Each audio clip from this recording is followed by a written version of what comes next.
வணக்கம் மக்களே. ஒரு வழியா 6 அடி அகலத்துக்கு கருங்கல் சுவர் எழுப்ப ஆரம்பிச்சாச்சுங்க. மண் எடுக்க ஆரம்பிச்சதுக்கப்புறம் மிஷினில் ஏகப்பட்ட பிரச்சனை வந்துகிட்டு இருந்தது.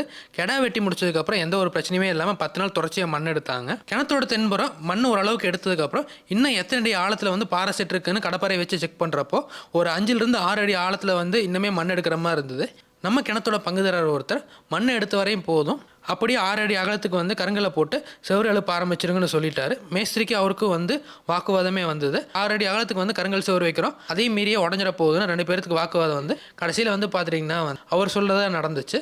மேஸ்திரி முடிஞ்ச அளவுக்கு வந்து அடியில் ஸ்ட்ராங் பண்ணிட்டு ஏற்கனவே மண் வலிக்கும் போது கழிச்சு போட்ட கல்லையே வச்சு கருங்கல் சுவர் வந்து 6 அடி அகலத்துக்கு போட ஆரம்பிச்சிட்டாரு. 2 வரி வச்சதுக்கப்புறம் மேஸ்திரி என்னை கூப்பிட்டு 6 இன்ச்சுக்கு பிவிசி பைப் லைன் வாங்கிட்டு வாங்க அப்படின்னாரு. எதுக்கு பிவிசி பைப்புன்னு கேட்டப்போ, பிவிசி பைப் வைக்கும் போது கிணத்துக்கு அந்த பக்கம் ஊறுற தண்ணியெல்லாம் இந்த பக்கம் வந்து உழுவும். இது ஏற்கனவே வச்சிருந்தாங்கன்னா பழைய பாம்பேரி உடஞ்சிருக்காதுங்க. எந்த அளவுக்கு நம்ம பைப் வைக்கிறோமோ அந்த அளவுக்கு பாம்பேரி ஸ்ட்ராங்காக இருக்குன்னு சொன்னார். கீழே 6 அடி அகலத்துக்கு வந்து கருங்கல் சுவர் எழுப்புறதா வந்து நான் சொல்லியிருந்தேன். எப்படி பிளான்னு பார்த்தீங்கன்னா, கீழே மட்டும்தாங்க 6 அடி அகலத்துக்கு வந்து பாம்பேரி சுவர் வரும்.